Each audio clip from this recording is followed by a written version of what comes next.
Alright, mga kababayan, mga kaibigan, mga katokis, mga kapots. Kamusta po kayong lahat? And once again, welcome po dito sa ating mumunting channel, Simply Tokis Vlog. Tayo po ay magbibigay ng maiksing komento, opinion at reaksyon sa mga mainit na usaping pangpolitika sa ating bansa. Pag-usapan natin mga kababayan, no, si Senator Bato, the authentic puncher idiot de la Rosa, at ito pong ating Pangulong Bongbong Marcos, no? Si Senator De La Rosa po mukhang ano ba, you a man of honor? Meron ka bang palabra de honor, Senator Bato De La Rosa?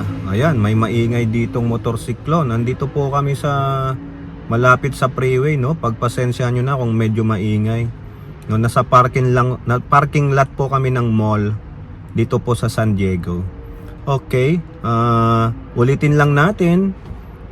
Paging Senator Bato De La Rosa, are you a man of honor? Diba? Dati kang PM Mayor, PMP Chief, no? Ngayon senador ka na. Meron ka bang palabra de honor? Gagawin mo ba yung sinabi mo? Ano ba yung sinabi niya mga kababayan? Mamaya po malalaman ninyo. At ganun din po si Pangulong Marcos. Kumbaga sa akin pong pagkakaintindi sa sinasabi ng isang ulyanin, matandang mangkanor na ito, na Judas ang Pangulong Marcos. Bakit po natin sinabing Judas? Ayun po yung pagkakaintindi ko base po dito sa sinasabi ng walang hiyang matandang mangkanot na ito, no? Okay, so shout out po lahat sa inyo and may God bless us all. So unahin natin mga kababayan, ito pong si Senator Bato, the authentic puncher idiot de la Rosa, na kung saan tinatawagan natin siya, tatanungin natin siya kung tototohanin niya po ba yung sinabi niya doon po sa last hearing ng Blue Ribbon Committee na tungkol po dito sa flood control scam na ito. Sa kanya pong interpolation sa mga resource person, particularly kay Henry Alcantara na district engineer ng 1st District ng Bulacan, kumbaga ayon sa kwento ni Alcantara, siya po ay nagbigay ng kaukulang SOP sa isang senador na kaibigan naman ni Bato, si Joel Villanueva, no? Nabigyan po ng ilang milyong piso ang opisina ni Joel Villanueva, sabi po yan ni Alcantara. Ngayon, ito pong si Senator Bato, the authentic puncher idiot, talagang nagmamarunong, pinoprotektahan ng kanyang kabaro. Hindi ko po maintindihan mga kababayan, bakit itong mga senador na ito, they are protecting each other. Walang ganon. Kung nasasangkot man yung inyong kasamahan o di kaya kaibigan personally, trabaho lang po. Hindi yung dedepensahan mo, proprotektahan mo. Ang objective mo dyan is palabasin na ano ba ang totoo. Nagsasabi ng katotohanan yung District Engineer Alcantara, pero si Bato mukhang iniikot-ikot niya yung istorya na wala namang flood control project si Joel. Yan pa nga yan niyang maingay dito. Hindi niya maintindihan mga kababayan. Siguro alam nyo naman yung istorya niyan dyan kay Joel Villanueva ayon sa kwento ni District Engineer Henry Alcantara, no? Even do na hindi nga natupad yung gusto niyang project na multi-purpose building, pero kinombort po sa flood control project para lang ma-accommodate siya. Kasi sabi nga ng mga nasa DPWH, nagwawala po si Joel Villanueva. Bakit ka naman nagwawala kung wala ngang pondo? Hindi po kasi mapondohan mga kababayan yung 1.5 billion na hinihingi niyang multi-purpose building. Kaya ang sabi ni Alcantara, sinabi kay Bernardo, si Bernardo na USEC ng DPW, sinabi kay Bonoan, sabi sa kanila, gawan nyo na lang ng paraan. Kasi actually, mukhang hindi naman yung multi-purpose building ang talagang purpose dun. Ang kumikbak mga kababayan. Di ba ang laki nun kung 25% to 30% yung kickback, magkano ang sabi nyo? The max is 25%. O magkano ang 25% ng 1.5 billion? Ang laki nun. Ang 60 dyan, hindi nga galing sa multi-purpose building, kundi sa flood control na pera. Kasi yun ang nagawa nila ng paraan. Bakit hindi sinasabi ni Joel Villanueva, tulad ng pagtatago niya na naman ng resulta ng kanyang pagkakapanalo sa motion for reconsideration niya sa pagdidismiss sa kanya bilang senador noong 2016? Hindi sinasabi ng buo ni Villanueva. Hindi niya pinabubulaanan yung sinasabi ni Alcantara na binigay ni Alcantara yung ₱1,000,000 sa opisina niya sa isa niyang empleyado. O ngayon, bakit hindi yung pabulaanan ni Villanueva? Ang lagi niyang sinasabi, wala po akong proyektong flood control. Pero yung pera, nasaan yung pera? Sinabi mo bang tinanggihan mo? Sinabi mo bang pinagalitan mo yung tumanggap ng pera? Hindi po eh. May sinisikreto na naman sa inyo si Joel Villanueva. Yung taong makadiyos ay napakahipokrito, napakasinungaling. Kailan niya pinabulaanan na hindi niya tinanggap yung pera? Kung tinanggap man ng empleyado niya sa opisina niya bilang senador, sana pinabalik niya. Sinabi ko, ibalik mo yung pera na yan. Ayaw ko ng flood control. Gusto ko yung totoong programa ko. Hindi po ganun ang sinasabi niya. He keep insisting wala siyang programang flood control. Given wala ka nun kasi kinombert nga, hindi pinaalam sa'yo. Hindi rin pinaalam sa'yo na yung perang binigay sa'yo sa opisina mo na ilang ₱1,000,000 ay galing sa proyektong flood control na converted. Hindi mo pinabubulaanan yun, wala akong naririnig na, hindi Yung tumanggap niyan, sinisanti ko na. Pinabalik ko yung pera. Ayaw ko niyan. Ganun po sana kahit na anong proyekto, mapa-flood control man yan o hindi, ang punto natin dito ay ayaw mo ng SOP. Hindi yung sa ayaw mo sa flood control. Ibig sabihin, wala kang ang flood control. Pero may proyekto ka pa rin na iba. So sa iba mong proyekto, tulay, buildings, kalsada, sports stadium, basketball court, may kickback ka ba? Di ba? Ang daming proyekto mga kababayan na pinapakita nila noon, picture taking pa kasama si Alcantara. Yung inaugurate nilang bridge. May SOP ka doon? Ba't di mo sabihin? Pero pagdating sa flood control, todo tanggi ka. Di ba? Kasi ayaw mo nga. Pero hindi maiaalis sa isipan na ikaw ay tumatanggap ng SOP sa anumang project. Di ba? Ang usapin dito, hindi yung proyekto yung SOP. Ikaw yung proponent. Gali naman. Ngayon si Bato, todo depensa mga kababayan. Sabi niya pa, Sinabi niya to, tahasan sa hearing. Mag-resign ako bilang senador pagsangkot si Joel Villanueva dito sa flood control na ito. Natatandaan niyo yan mga kababayan, tahasan niyang sinabi yan. Evident po yan, nandyan po yan. Kung babalikan nyo yung last Senate hearing ng Blue Ribbon, nandyan po yan. Kausap niya sila Bernardo, sila Alcantara. Narinig po ng taong bayan yan. Si Bato hindi nag-iisip. Biruin nyo na turingan kang PMAyer, dapat matindi ang iyong analytical thinking. Wala po. Wala rin siyang critical thinking. Anong meron siya? Pulpul thinking. Sinabi niya pagsangkot si Villanueva dito sa flood control scam na ito, mag-resign ako.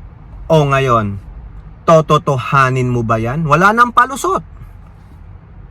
May binitawang kang salita doon, wala kang sinabing if.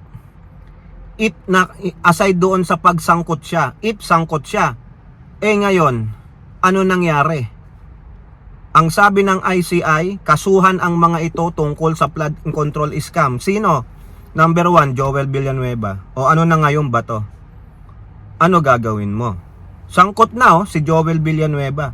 Pinakakasuhan na yan sa Ombudsman tapos sa Sandigan Bayan. Pag kinasuhan na, ni-review na ng Ombudsman yung report ng ICI, kakasuhan na sa Sandigan Bayan sa flood control scam. Flood control scam, sabi mo, pag involved involved nga Ayun yung pagpapasya ng ICI base sa kanilang mga nakalap na ebidensya. Sabit sa flood control scam si Joel Villanueva, whether the decision, hindi pa lumalabas yung decision sa korte.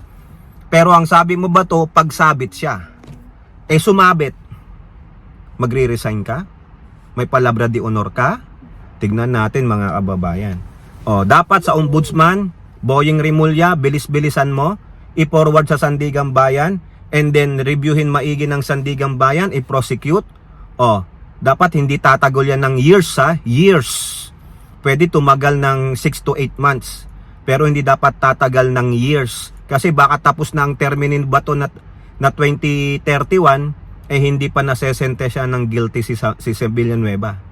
Dapat bago mag 2028, may sentensya na kay Villanueva. Pero ngayon, Bato, meron ka bang palabra de honor? Ang sabi mo lang, pagsangkot o sangkot. Wala kang sinabi, hindi pag nahatulan ng guilty. Hindi ang sinabi mo, pagsangkot lang Iba po yung sangkot, iba yung guilty. Yung sayo, nandun ka sa preliminary investigation. Yung guilty, may paghahatol na. Doon ka pa lang sa simula, sinabi mo, magre-resign ka na Kailan ba kami makakaasang magre-resign ka ba to? Ha? Ikaw ba may palabra de honor? Ikaw ba ay yung man of honor? O baka wala ka nun? Nagtatanong lang Senator Bato, authentic puncher idiot. Okay, now pasok naman tayo dito kay Pangulong Marcos. Si Pangulong Marcos patuloy pong binabakbakan ng mga Dutae minions, yung mga DDS. Duterte diehard shitheads. Duterte diehard sinungaling. Yan po sila mga kababayan. Lalong-lalo na itong kanyang kababayang taga Ilocos Sur na sumasabit. Bakit? Sabit po dinimanda dinimanda ng kapwa niya Ilocano na taga Ilocos Sur tungkol po sa graft and corruption. Ngayon, naglabas siya ng latest video na sinasabi niya na si Pangulong Marcos pala ay malakas maglaglag. Malakas ilaglag ang mga kaalyado. Ibig sabihin, malakas manghudas ang Pangulo. Bakit? Kasi nung nagsona ang Pangulo, sabi niya, mahiya naman kayo. Dapat daw talaga, mahiya tayo. Kasi alam daw ni Pangulong Marcos na tutunugan niya, ayon ito kay Sabit Singson, na natutunugan daw ng Pangulo na ilalabas daw ng oposisyon yung tungkol sa flood control kung saan sabit ang Pangulo. Teka muna, Sabit. Bakit ngayon lang ikaw nagsalita ng ganyan? Dapat kung totoong oposisyon kayo, nakapag-research na kayo. Kung hindi pa sasabihin ng Pangulo tungkol sa flood control, naglabas ng mga 15 listahan ng contractors na sumasabit, hindi kayo magsasalita ng ganyan. Dapat bago nakapagsalita ang Pangulo ng SONA, dapat tinrabaho nyo na.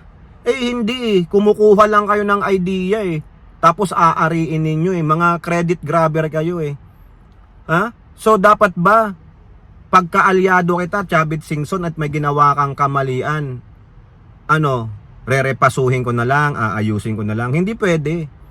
Ang Pangulo, anong sabi niya? Kaalyado man, kakampi man, kamag-anak man, pag sumabit, sabit. Ganun ka din, Sabit Singson. Ang problema lang sa'yo, Sabit Singson, nagmamalinis ka sa corruption Nagmamalinis ka pero hindi ka malinis. Wala kang integridad. At higit sa lahat, wala kang kredibilidad para magsabi na kurap ang Pangulo. Ano ka? Alam ng taong bayan ano ang pagkatao mo, Sabit Singson. Marami kang anomalyang kinasasapitan, di ba? Yung weteng na nga lang. Ikaw nga ang matindi manghudas. Ikaw ang matindi maglaglag na ang kaalyado. Remember anong ginawa mo kay Erap? Di ba? Nilaglag mo si Erap O tapos kung ano yung ginawa mo, gustong ipapasa mo kay Pangulo. Kailan naglaglag ang Pangulong Marcos? Ang Pangulong Marcos presidente na. Nanumpa siya. He will uphold the Constitution. Ang anumang batas. Batas, bayan, Pilipino. Yan ang dapat. Hindi yung pagkaalyado kita, poprotektahan kita, maski na mali na ginagawa mo. Bullshit ka. Maski na ako ilalaglag kita. Hindi pwede. Kailangan kong gampanan ng tungkulin ko bilang mataas na pinuno ng bayan ng naaayon sa batas at sa konstitusyon. Pero ang gusto mo Sabit ngayon nakademanda ka. Ang gusto mo pagtulungan ka ng presidente, pagtakpan ng kagaguhan mo? Hindi pwede yun. Walang ganun. Maaano ang Pangulo. Tapos magki-credit grab kayo na sinasabi nyong ilalabas na ng oposisyon yung katiwalian ng gobyerno niya. Dapat inunahan nyo na. Bago pa nagsona, meron kayong January to June, bago nagsona ang Pangulo o buong kabuuan ng July. Bakit? Kumbaga, ano lang yung siniwalat ng Pangulo, ititwist ninyo? mga Regit driver kayo kasi mga tangat bobo kasi kayo. Saka Chavit, wala nang maniniwala sa'yo dahil alam nila ang karakas mo. Ha? Huwag kang gamol kasi hindi ka lang napagbigyan kaya ka dyan nagsasalita. Ha? Kayo po, ano pong inyong masasabi? Comment down below. And don't forget to like and share. Hope to see you in the next videos. Bye bye. God bless.